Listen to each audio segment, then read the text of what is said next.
Good afternoon, everybody. I'm Ryan from Mountains into Memories. In today's video, we're going to be talking about our Ram 2500 that we bought about 6 months ago. This is a 6-month review of sorts. For those of you who are new to the channel, or maybe this is your first time watching one of our videos, if you're interested in the full specs of the truck, you can go back a ways and find that. But my wife Rachel and I, we do RV travel vlogs and some tips and tricks and hacks as it relates to RVing and hitches and things of that nature. And we have a RV truck and technical playlist that you can check out if you're interested in that stuff as well. But yeah, let's roll the intro and then we'll get into the truck stuff.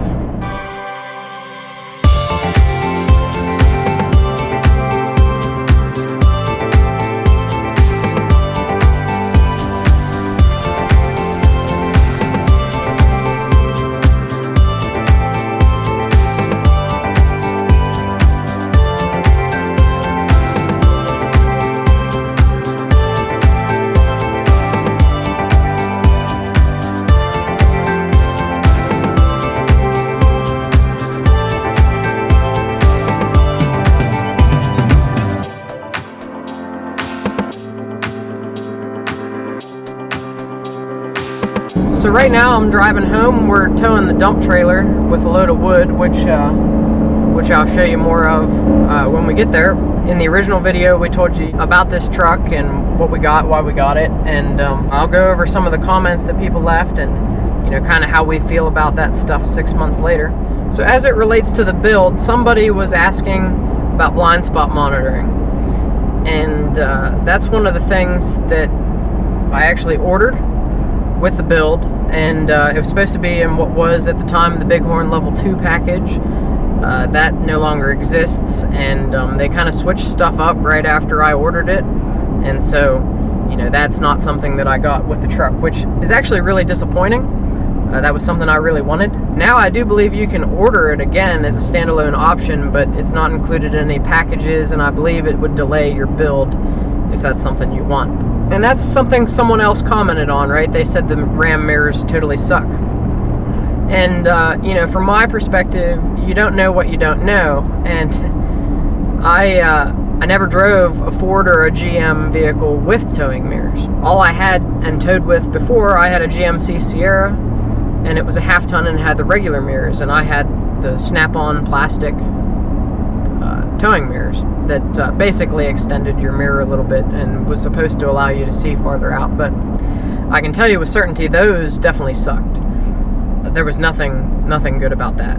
These towing mirrors on the Ram, I really don't have a problem with them, actually. And right now, towing the dump trailer, I don't even have them in what they call moose mode.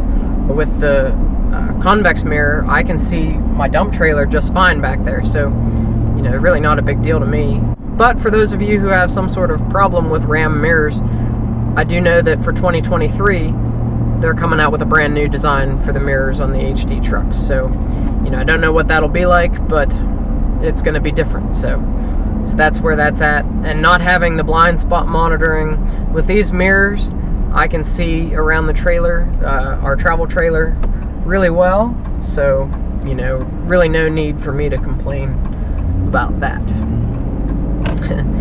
Somebody posted, the title of the original video was "Why did we buy a Bighorn with a 6.4 Hemi?" and someone posted, "Because it's cheaper than a Cummins." And that's partially true. The big thing for me is, as you'll see, it's winter here in Pennsylvania, and this truck is my daily driver in the winter, and it's cold.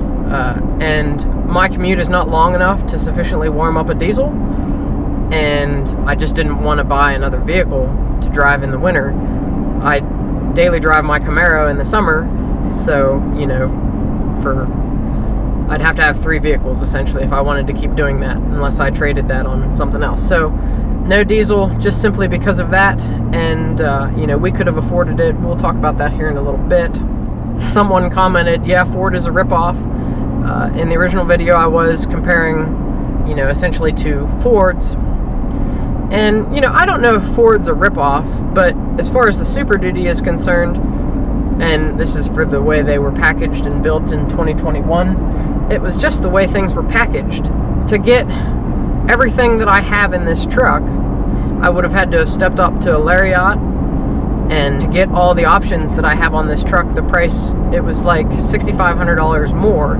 You know, granted, I'd have had a lot of other stuff, leather seats and things of that nature, but those weren't really important to me. But the other things, you know, LED headlights, I believe is one of those things. Those are the things that were important to me, and I could get those on this Bighorn Ram. So this truck, aside from the blind spot monitoring, has absolutely everything that I want, and it was the cheapest way to get everything that I want. Someone said they'd like to see the Ram gas truck option have higher horsepower, around 550 or 600 horsepower. You know, yeah, that would be nice, but I'm sure that it would use more gas even than what this does, which is not really an ideal situation. And I'll be honest with you, this 6.4 Hemi with the 410 gears, I have absolutely no problem going whatever speed on the interstates, in the mountains, that I want to go. If you go back to our Prince Gallitzin video, you'll see we were going up like a 6% grade. She was tacking pretty high to do that, but that was also because I was accelerating at the time too. So, like I said, there's always a little bit of room left in the pedal, even when towing the travel trailer up a 6% grade. So, I'm not real concerned with what we're towing at the moment. And you'll see with the dump trailer too and stuff, like, this motor is pretty sufficient for what I'm doing. Had quite a few comments, people talking about lifter issues on the 6.4 Hemi. That's definitely something to be concerned about. From everything that I've read and researched on the subject, it relates to oil pressure at idle. And I can tell you, this truck does not idle very often. There are very few traffic lights on my commute, so I'm not sitting at red lights, I'm not sitting in traffic. And while I do have remote start, it's not something that I ever use. I'm just not about wasting gas. I pretty much start the truck and go. Another reason why I didn't get a diesel is because I'd have to go outside, start the truck, warm it up, and I just don't want to do that. I just want to start the truck and go. So that's where we're at with that. This truck just doesn't idle, and I am using the proper oil as recommended by the manufacturer, Pennzoil OW40, which we're going to talk about that a little bit more in depth here in a bit. This is something I definitely want to touch on quite a bit. Someone commented in the video, you know, why are you comparing this truck to an F-150? And it's simply because I was cross-shopping the two. You guys know I came from a half-ton, and, you know, I wasn't totally against getting another half-ton truck. Why was I looking at Ford? Was simply because of payload. Ford seems to be a little better in the payload department because of the aluminum, and so that's why I was looking at an F-150. And the other reason to that is an F-150 in an XLT, I could spec exactly the same way as this truck, and the price was exactly the same. And the only thing I believe it was missing was the heated steering wheel. Ford seems to hold that off on you till you get into the higher trim packages. But and like I told you, for a Super Duty, you know, I was looking at about $6,500, you know, more than this truck. And that's the other thing. People were like, well, why wouldn't you be looking at a Ford with a 7.3 V8 that, you know, would blow away a Hemi? And yes, it probably would. But again, to get LED headlights and upgraded stereo system in a Super Duty, it's the B&O system that Ford offers, you got to have a Lariat Ultimate Edition. So at that point, to get a Ford 7.3 with all those things that I wanted was going to be $6,500 more. And at that point, it's like, why not spend $2,000 more than that and get a Cummins in a Ram Bighorn?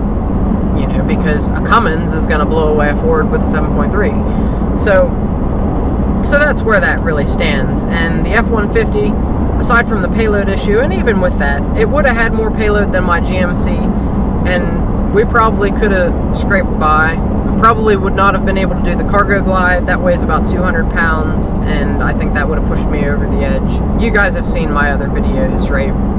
We carry a lot of weight in the truck, and that's why we have a 3/4 ton. It's pretty much as simple as that. This truck has like 2,900 pounds of payload, way more than I need. I actually down registered it by 1,000 pounds because we're not coming anywhere near the 2,900 pounds, you know, the 1,900 that I ended up registering it for, you know, because it's registered for a 9,000 pound GVWR, plenty sufficient for everything that we're doing. So, you know, you can get a half ton with 1,900 pounds, is kind of what I'm saying. Now, I think the F-150 spec, the way I was looking at it, was around 1,800, so, you know, right in the ballpark. And this is another funny one. Someone commented on the dial shifter. Guys, I gotta tell you, that was one of the things and reasons why I really didn't want to buy a Ram, was the dial shifter. But, you know, as much as I hate it, and I think it's really stupid, you know, it's just one of them things. Why are we changing things for the sake of change? And I couldn't imagine having something like that in a truck I was plowing snow with either, by the way. But it's not as bad as I expected it to be. I've never reached for the volume knob like some people say that they do, looking to shift gears. It's just not something that happens. The ZF 8-speed transmission is totally worth it. It makes having the dial shifter worthwhile, although it is, like I said, kind of stupid. Somebody commented on 3/4 ton trucks riding rough. To me, I don't think this rides any worse than my half ton. Now, I did have LT tires on my half ton and, you know, some stiffer springs and stuff, but at the end of the day, the biggest thing I think with that is people don't realize that your 3/4 ton, if you look at the door sticker, these tires, the fronts are supposed to be at 60 and the rears are supposed to be at 65. It came off the dealership lot with all 4 tires at 80 PSI. It rode like a bucking bronco. Like, you don't want your tires at 80 PSI. You don't need your tires at 80 PSI. I don't even need my tires at the door sticker pressures because, like I told you, we're not using the full GVWR of the truck.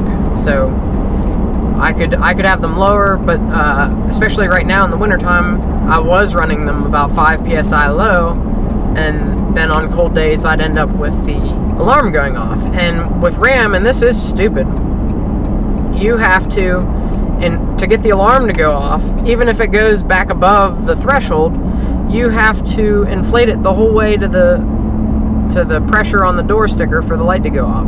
And then so, like, I'd have to deflate it, and then, you know, if it got like negative 10 degrees out again, I'd be dealing with the alarm. So I just run it at the sticker, and that's the way it is. Bigger fuel tank is another thing that was commented on, and yes, that is the one thing that does absolutely frustrate me about this truck. The 31-gallon tank, when you're towing the RV, we're getting about 8 miles to a gallon on average towing the RV, and so you can't go very far. For us as weekend warriors, it's not really the end of the world, and with the small kids and stuff, we do have to stop generally anyway for fuel and for them to go to the bathroom, but it is definitely an annoyance. And if we was to ever hit the road full time, which, you know, is definitely something on our radar, I think the fuel range would become an issue. As far as everything else about this truck is concerned, and it is one of the reasons we went with a 3/4 ton, is I think this truck could take us on the road full time if that's something that we decide to do. Lots of people commented on the color, and that's not something I touched on much in the original video, but this is Hydro Blue. When I was looking at Ford's, I was looking at Velocity Blue, which is Ford's color. This is very similar to that. I'm not exactly sure if you can order Hydro Blue on a 2022 Ram. It's not on the build and price, but on some of the Facebook groups I have seen people getting Hydro Blue 2022 Ram 2500. So, you know, it seems like maybe you can spec it that way, but I really personally love the color of the exterior of the truck. I think it's extremely sharp. Like I showed you at our video at Letchworth, you can see this truck from like 2 miles away, which it's a great thing. You can always find it in a parking lot. If you're hiking somewhere, or, you know, out in the woods or whatever, you can definitely find the truck.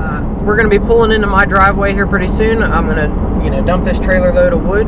Then we're going to wash some of the salt off this truck, and we got some additions to the truck that I want to show you. We got a WeatherTech tailgate liner, and I also got some, they're like vinyl protectors for the, I don't even know what you call it, but it's where the door opens.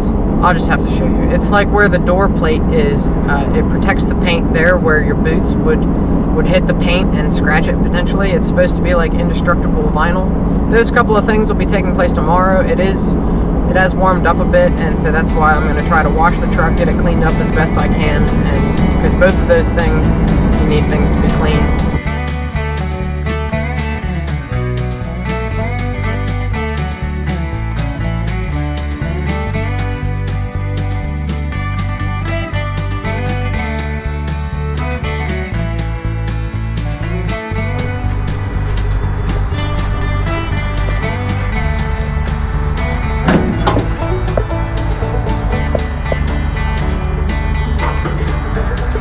And that's not gonna work, is it?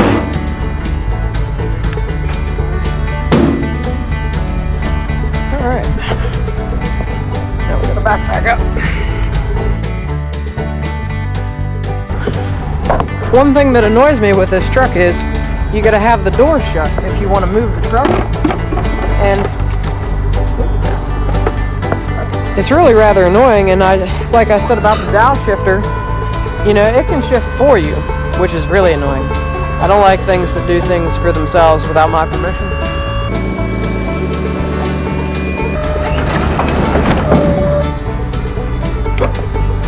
Dunzo.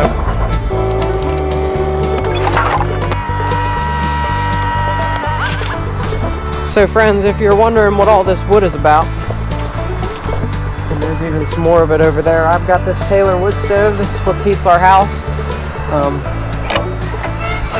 I could use some wood in it. There's not much in it right now, but it's a pretty good source of heat. It's old, it's worn out, but it gets the job done. I'm going to load it up in a bit, but right now I'm going to try to get this truck sprayed off, get some of this salt and grime off of it. If you haven't seen, I did do a video on rust proofing underneath it. I think that's very important. Make sure the trailer's disconnected good. But I want to try to get some of this crap off of here. If I'm losing you, stay tuned for the end of the video. At the end of this video, we're going to do some talk of miles per gallon, and I've even got some tips and hacks for you as it relates to the fuel consumption of this vehicle.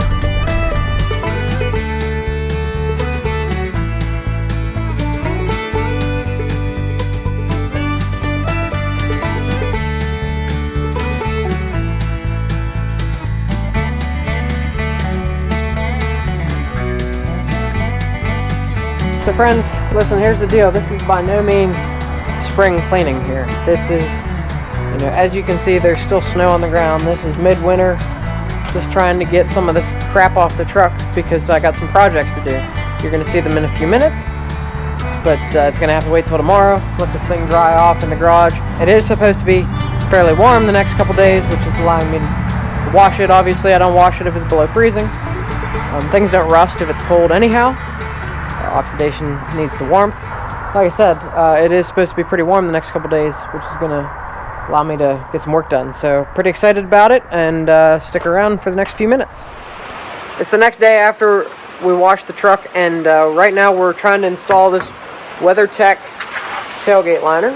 So I was actually able to order this from WeatherTech's website. It was $59, which is a pretty good deal. And my goal for this is to, you know, number one, protect the tailgate, but then number two is when the dogs climb up and down from the truck, this is going to prevent them from sliding, and it's a rubbery thing, just like WeatherTech's floor mats and other stuff that they make. There's 4 bolts in the tailgate from the factory, and you basically just remove those bolts. The kit comes with these washers, and you put these washers on the bolts, just like that, and that secures the back end of the liner in place underneath the tailgate liner.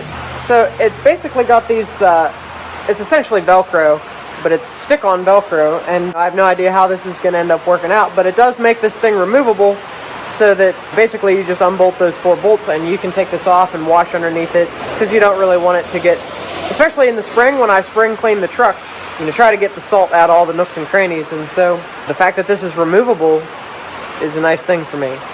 And also it doesn't poke any new holes in the tailgate, which is good.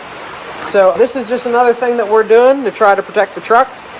and I think it's going to do a good job. The other thing is it's shallow enough that the cargo glide will be able to come out over top of it and not snag it, so that's good. Alright, so friends, to me that seemed like a fairly easy install. As you can see, it's right here. The only thing I'm, a little bit remotely concerned with is, over here right now it's a little bit flappy, but I think when it's not really cold outside, of course it is 40-some degrees today, but as it warms up, I think this will be a little more flexible, and hopefully gravity will, pull this in the right way. But I'm really not too worried about it. Everything that's coming onto the tailgate is going to be coming from this direction, which is secured with the bolts. Everything on it is designed the way the tailgate is.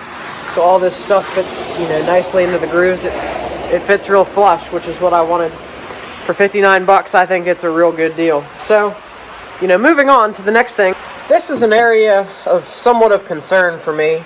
I've seen on our company Ram, rust develop in these areas where people kick the crap off their boots or whatever getting into the truck, and I hunt out of this rig with other people, and so generally that's just what people do.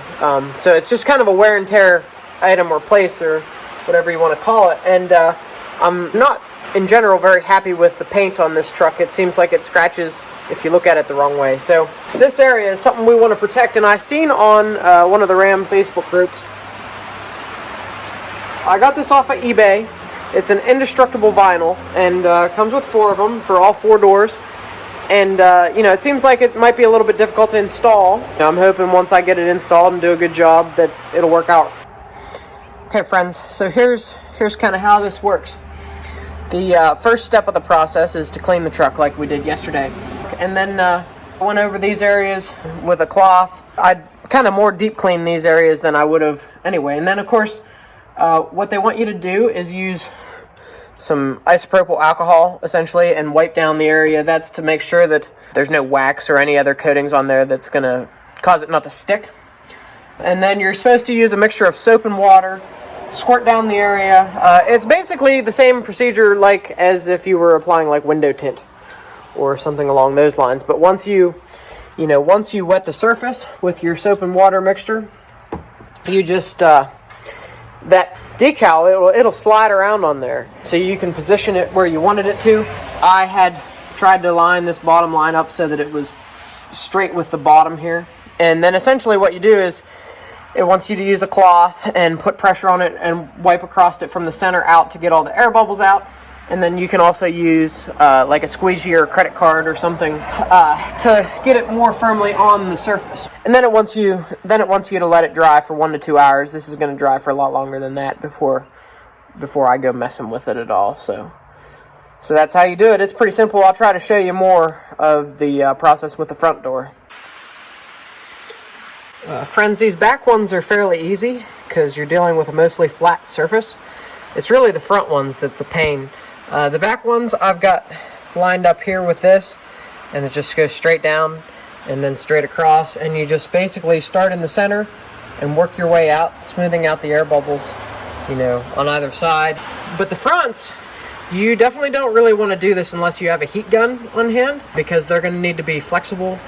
Part of the problem is it's only 40 degrees out today, but the heat gun pretty much makes quick work of this whole process and getting all the air out and making them nice and smooth. You can see I still got to do the bottom of this one here, but just wanted to show you this real quick. So friends, up here in the front is where this curves up. That to me is where you kind of need the heat gun to get this to shrink down correctly and just get this to flex, because if I push all this over, we're going to end up creasing it. It just doesn't want to have any give to it. What I used is this line here I came straight down from. You could probably avoid this problem by coming a little bit straight back, but you got a curve back here too. And the front up here, this is kind of where I wanted more protection, so I chose to err on the side of going this way. I'm going to try to do this. There's no way I can film it and show you all at the same time, but the good part about it is if you booger this up a little bit, you're going to be kicking this thing with your feet constantly. It's here to protect the truck's paint. If it doesn't look 100% perfect, it's not going to be the end of the world. Okay friends, this is the finished product here. I think they look really good, and I definitely think they're going to serve their purpose in protecting the truck here. This is kind of a view from farther away. And like I said, I'm really happy with it. Friends, right now we're going to fill the truck up with some gas. So I wanted to talk to you guys about the reasons why I don't think that the Hemi has been as successful as I think it could have been.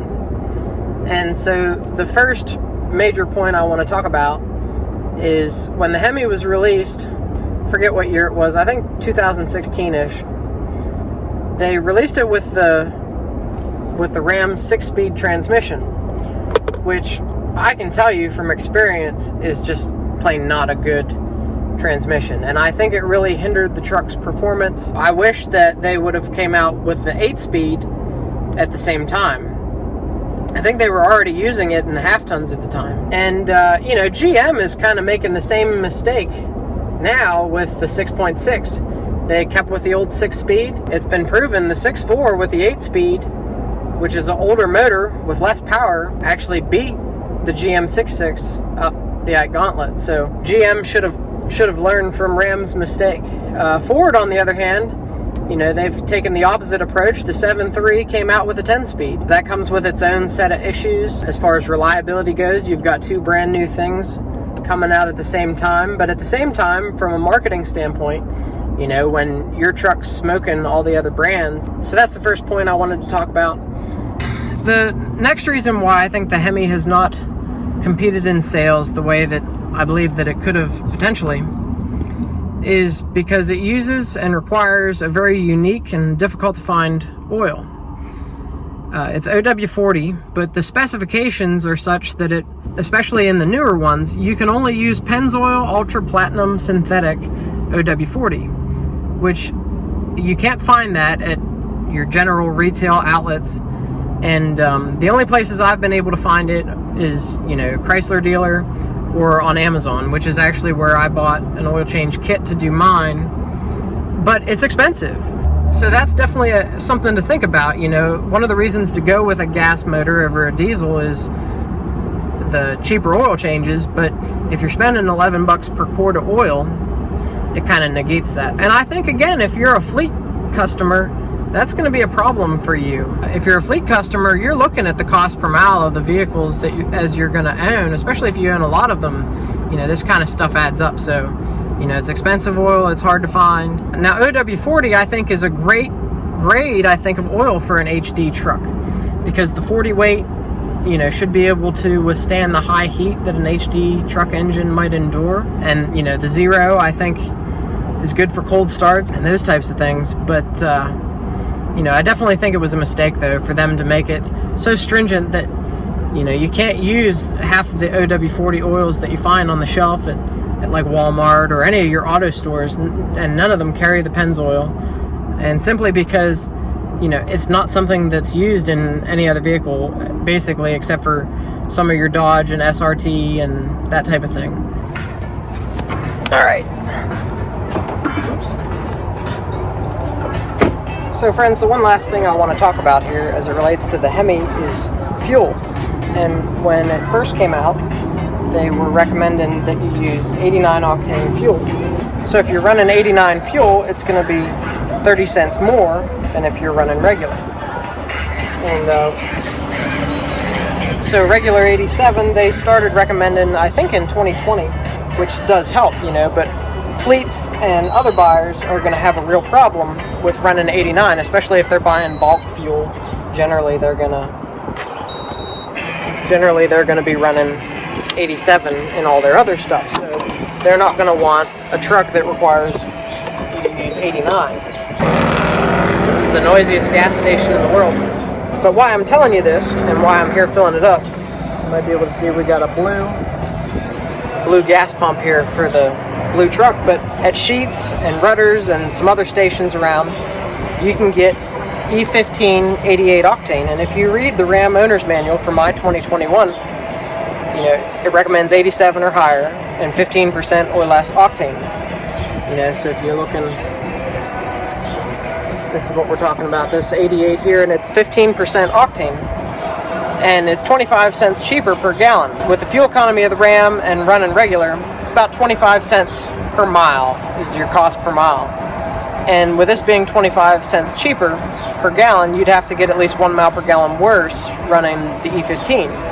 But from what I've noticed, it's pretty much the same fuel economy, or maybe a little bit better even, with the 88. If you have one of the newer 6.4s, is because you can run 87. And I'm not exactly sure what changed to cause them to change the recommended fuel for the truck. I definitely think the recommendation of 89 definitely hurt the sales of the Hemi, especially with gas being what it is these days. You don't want to spend 30 cents more per gallon, especially when all the other HD trucks recommend 87.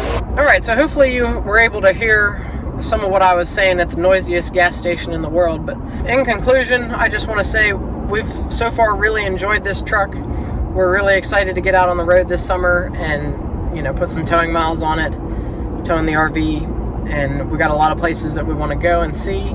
And you know, we're going to be taking it on a 500-mile each way adventure in the fall, so that'll be interesting. And hope you enjoyed this video, and if you haven't already, hit the subscribe button so you can follow along on our adventures this summer. And we'll see you in a couple weeks. We've got an exciting series coming up, which hopefully you guys will enjoy. And that's all I've got, so we'll see you in a couple weeks.